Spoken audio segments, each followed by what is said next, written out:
Last weekend we were visiting my in-laws in DC, and as my little girls were hanging out with grandma and grandpa, I had some extra time during the day and then also in the evening. So I played some games. How incredible is that? In particular, I played a war game that I had on my shelf for a while, but I hadn't somehow really found the moment to play it because looking at the rulebook, it seemed like a pretty advanced, intermediate complexity war game. So I wanted to have a moment where I could really delve into it, take my time to learn the rules, absorb them, and play the scenarios in the game. The game is called Roads to Moscow, published by GMT, and as the title hints, it depicts two battles that took place in World War II during Operation Barbarossa, two clashes between the Germans and the Soviets as the Germans were trying to advance towards Moscow. So, as I said, fairly advanced or somewhat intermediate advanced game. 30 plus pages of rules, a lot of concepts, a lot of small ideas. Nothing too tough for the experienced war gamer, not a game that I would recommend to a beginner. In any case, let me tell you a little bit about the system and let me give you an overview of at least one of the two battles that you will find in this package. Here you see the map and the setup for the Battle of Mosaisk. Actually, there are several scenarios that can be played on this map and that revolve around the same battle, but this is the main scenario, I'd say the campaign scenario for this specific battle. It lasts 15 turns and it uses the entire map. Important feature on the map is a defensive line that runs across the board, and that you can clearly see because of the Russian units that are defending behind the Germans enter from here. They will smash against these scattered Soviet defenders, a little scattered, but they have some strong points. There are some decent units in there. However, as you can see, the wave of incoming German units is really scary. But these Soviet units will try to slow down the Germans as much as possible while reinforcements arrive from the other side of the board, and will probably organize here by the defensive line, trying to put together a strong defense against the second attack from the Germans. They've set up the reinforcements that the Soviet player receives in turn 1, the first turn of the game. These don't enter from that hex. They're traveling on this railroad here, therefore can be placed in these little stations that you see here. 1, 2, 3, 4. Further reinforcements are scheduled to enter the game for both sides. As you can imagine, given the situation, what the Germans are trying to do is to clear this railroad and to control key points on the map, such as the city of Mosaisk. Victory points awarded by the German player for occupying such key objectives on the board, for destroying Soviet units, and a good number of points if they manage to clear this road and to make it clean, free of enemy units, of Russian strong points, and enemy zones of control. I haven't played this scenario yet, but I really look forward to it. I think this is going to be a fun one. I really look forward to see how the double action here, the double battle section taking place here, second part of the battle building up here and being resolved later. I really want to see how that's going to play out. But as the game is set up, I think I can use it to start telling a little bit about the game itself, about the system and the rules. This is a complex system. I will only touch upon the main rules, the main concepts. This is a chit pool game. Each sign has a pool of activation chits. You can put them in a cup, or like I did here, you can shuffle them face down like cards. The important thing is that then you will draw them one at a time, and each chit will indicate a formation that will activate on the board, and you will be able, when the chit is drawn, to activate units corresponding to that formation. The two activation pools are separated in this game. A player activates one formation, then another, then another, then another. Formations are indicated by colors. So as you can see, for example, here we have German units with a green symbol, other ones with that tan, brownish, yellowish symbol. Different colors differentiate Russian formations too. Some units, however, have no color, such as that one. Those are army units. They do not belong to any specific formation. They can be activated by HQs. When an HQ activates, that would be an HQ. When HQ unit activates, they can activate army units within their command range. Or they can attempt by taking an efficiency check to activate units outside of their range. Well, as we are here, I'll tell a little bit about the values that you see printed on the unit. That small number there on the left side, that would be the small 0 for that HQ. That is stacking value. Each hex has a stacking limit of 9 points. That means that sometimes you will have big stacks of units which you can place in those holding boxes there.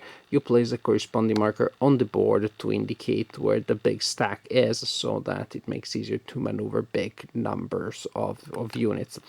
The three numbers printed at the bottom of the unit are, from left to right, attack, strength, defense, strength, and movement. Movement can be in a red box like you see for that HQ, and for this other unit here, that is a great color to see around the movement value, because it gives the unit many options and actions to do, and extra things that the unit can perform. Some units have their movement value in a orange circle, like you see there for that unit, which means they're still fast, they still use motorized movement values, but they do not have all the options that the units that the units with the red box have. Then you have a small number on the right side of each unit, a 4 there, 5, 5, 6. That is efficiency rating. This is used in a million occasions in the game. Every time that the unit is trying to do something fancy, you take an efficiency check, you roll a d10, you apply modifiers if modifiers apply to your situation. If the modified total is equal to or less than the efficiency rating, then the unit succeeds in doing whatever it is that it's trying to do. If not, well, too bad. And the unit fails the check in case the modified result is higher than the efficiency rating. Supplies, since we're talking about the general concepts, supplies are very important. All sort of horrendous penalties are received if you run out of supplies. To a unit to be in supply needs to be able to trace a line of up to 7 hexes to a road, minor or major road, that then leads to a supply point. Supply points are on the edge of the map for the two sides. The supply line, the one from wherever you are to the road, and then on the road, of course, needs to be free of enemy units and enemy zones of control. Units, yes, do project, or at least most of them do project the zones of control in the 6 axes around them, and zones of control take extra point to enter.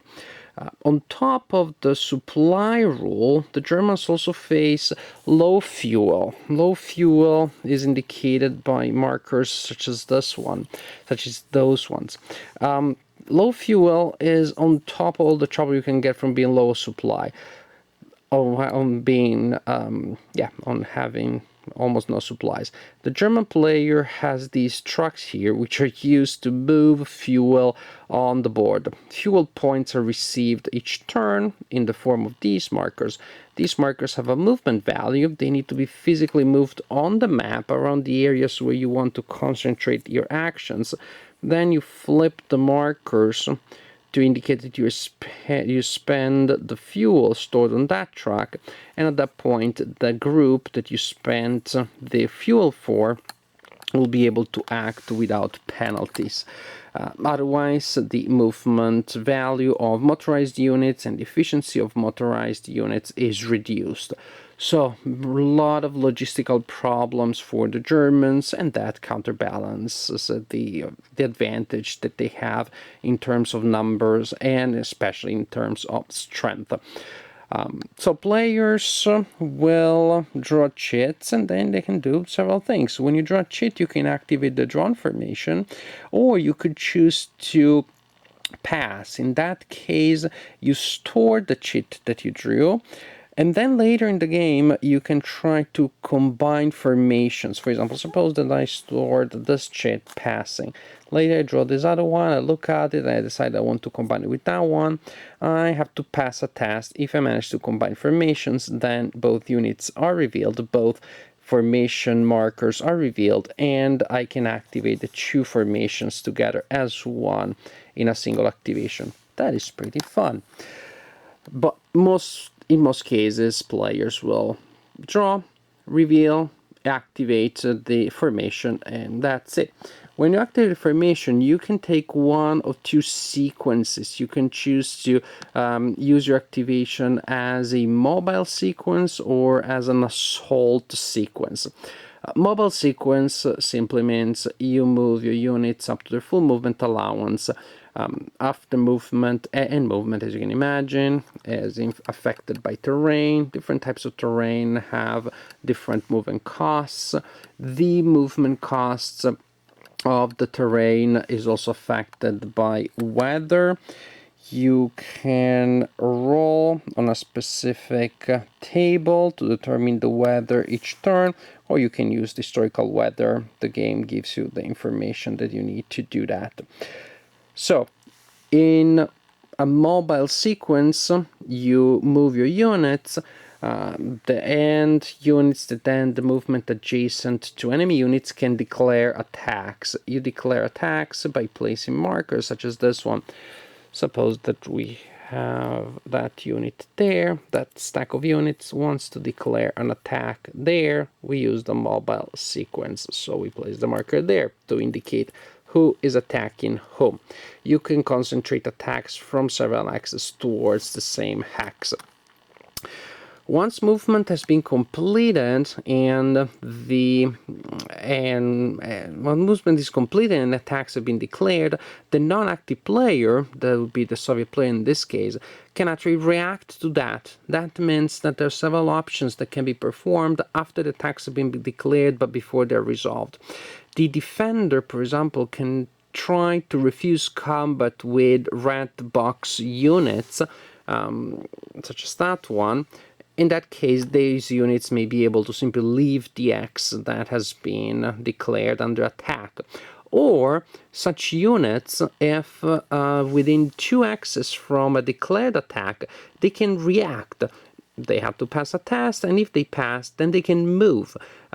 Limited movement, but usually they can be able to join the place that has been attacked, or simply move around to organize other stuff, to do whatever they want. They don't have the obligation of joining the battle, but they can still activate as a form of reaction. Also, the defender can try to declare a no retreat option for the attack the hex. If you manage to do so by passing a check, well, then you get a bonus, a modifier to the die roll. Also, you can ignore a retreat result, but you take an extra step loss in case you do receive a retreat as a result. So, attacks have been declared, the opponent gets a chance to perform reactions, and then the attacks are finally resolved. Before you resolve the attack, or I should say as the initial part of attack resolution, players can commit air units. They commit their units. Air units, they have to take an efficiency check to see if they're actually able to contribute to the attack. After air support has been resolved, artillery support may be used by the players. Players can use artillery units. I'm looking around the board and I don't see any artillery units available right now to show you, but there are artillery units in the game. They have a range. It can be used to affect the attack that is now being resolved. Players, after they have chosen the artillery units that will be used in the combat, have to roll, again, efficiency check. You may be able to use your artillery units at full strength, that is, they contribute their full combat strength to the attack, or if you kind of fail, they contribute half, or if you fail miserably, like really, really bad, disastrously, then the artillery units do not contribute anything to the attack that is being resolved. Finally, there may have to be a coordination check for the attacker, in case, for example, the attacker has some units that have been disrupted, or the attacker is attacking with units from different formations. If you had to take that check and you fail that check, then you have a penalty. After these preliminary phases have been resolved, then you get to the final resolution, which is actually quite simple and quite straightforward. You see the camera is moving because I was picking up an important player aid, which is the one with the combat tables. There are two combat tables. In a mobile sequence, you may be able to choose one of these. You may be able to choose assault or mobile. You can be able to choose either of them, but in many cases you actually will be forced to use the assault table. It is more common. There are more situations that apply to it. Also, I just talked about the mobile sequence. I'm still talking about the mobile sequence. So let's finish the standard thing. Mobile sequence, you did all the things that I said. Now you resolve. You roll a die and you modify the result that you rolled, and also you cross-reference the result with the combat odds. So you calculate the odds of the total attack strength of the attacker against the total defense of the defender, take all modifiers, cross-reference with the modified results, and you apply the result. D results apply to the defender, A results to the attacker, of course, results maybe retreat, maybe a number, and that's the number of steps that are lost. A small d indicates a disruption. Now, of course, I can't see any around here. A red result indicates that the possible special losses may be applied depending on the situation. So there are a bit of initial extra phases, but as you can see, the big thing is not too difficult. The combat resolution is pretty standard. As for the assault sequence that you may choose during your turn instead of the mobile, it's very similar to the mobile actual. What happens is simply that you have, in that case, an engineering phase at the beginning of your sequence, during which you can start building strong points, or you can eliminate or work to eliminate enemy strong points. Then you have a movement sequence in which your units move up to half of their movement allowance. And then everything is resolved like in the previous sequence. Attacks are declared, the enemy may react, combat is resolved. But in an assault sequence, you can only use the assault combat table. After combat has been resolved, another marker is drawn, and you repeat the sequence turn after turn until, well, the scenario is over. After combat, there is an upkeep phase, but that's standard stuff. For example, you remove certain markers that are not used, you flip back certain units that have been used, etc., etc. Seems like a lot, but in reality, the the core of the system is draw chit, activate the corresponding formation, choose mobile or assault.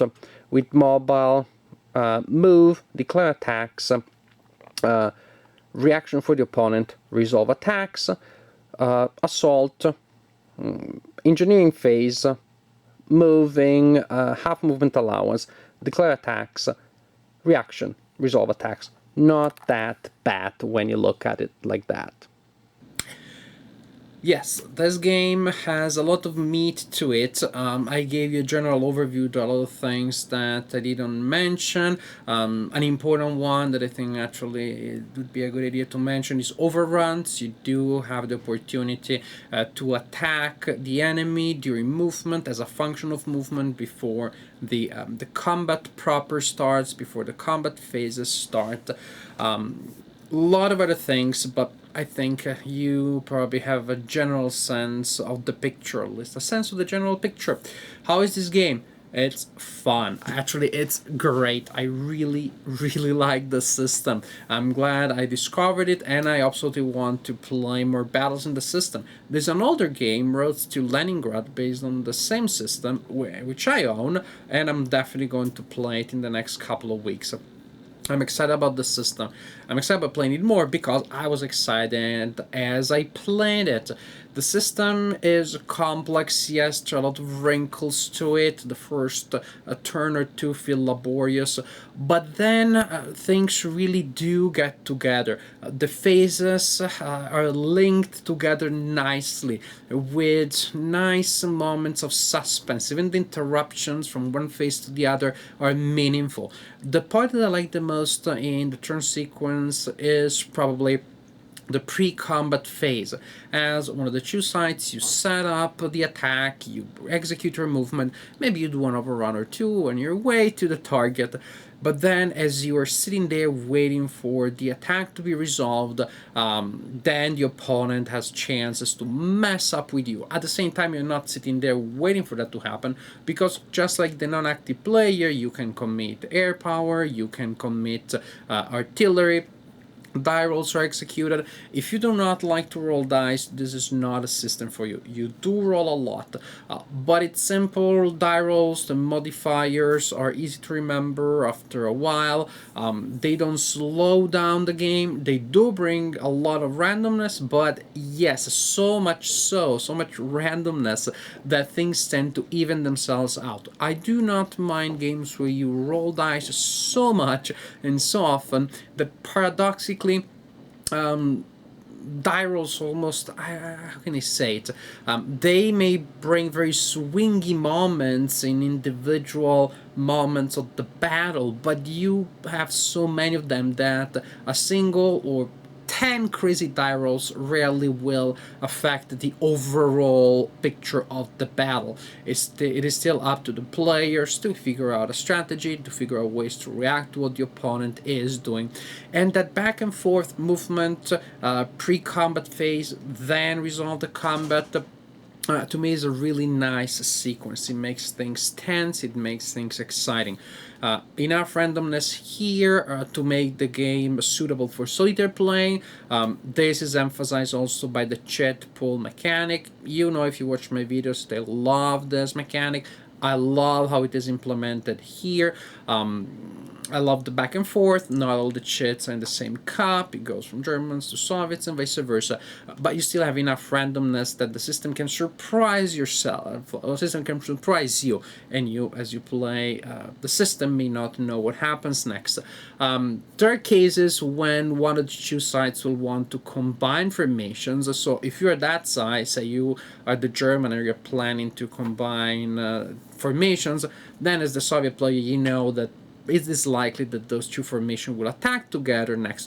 But that may not happen. There may be a failed die roll. So even there, you still have ways in which you can plan ahead, but still your knowledge of the future is limited.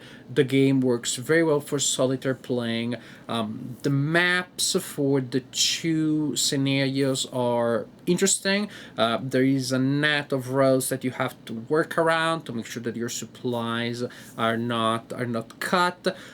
You have limited autonomy. Your units can go for a little bit without supplies, and that may make them brave and actually may create very exciting moments if you decide to push your units past where it would be wise for them to be when they cannot reach supplies, where they are working on their temporary supplies. You have to be out of supply twice for out of supply effects to apply. So you send them on their limited autonomy where they shouldn't be really, in the hope that they can accomplish something, a quick hit, something that will change the situation, so that actually they will have cleared a path for supplies for themselves before it is too late. If that doesn't happen, that's pretty bad for you. But there are decisions to make about. There are exciting moments that come out of this. I like the combat system. I like two tables. I don't want to spoil things for you, which one is better and when, but you will realize that sometimes you'll want to use one rather than the other, and decisions are based on that. It took me a couple of battles before I realized, oh wait, I really should use that one and not that other one. More decisions to be made there.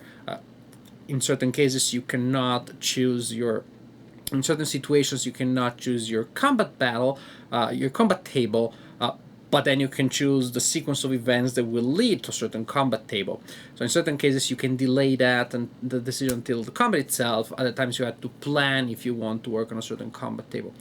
Many wrinkles, many nuances, a lot of factors. I won't be able to get into detail and to really give you a full picture. With a game of this complexity, you have to try it for yourself. I hope, however, that I was able to underline the main concepts and to give you a sense to help you figure out that this is a game that may be for you, that you may choose to invest some time in.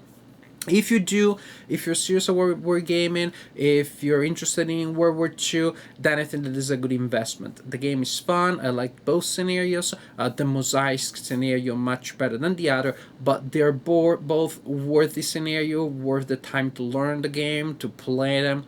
Exciting, fun. This to me is good wargaming. I really enjoy playing this game, and I look forward to playing more games in the system in the future.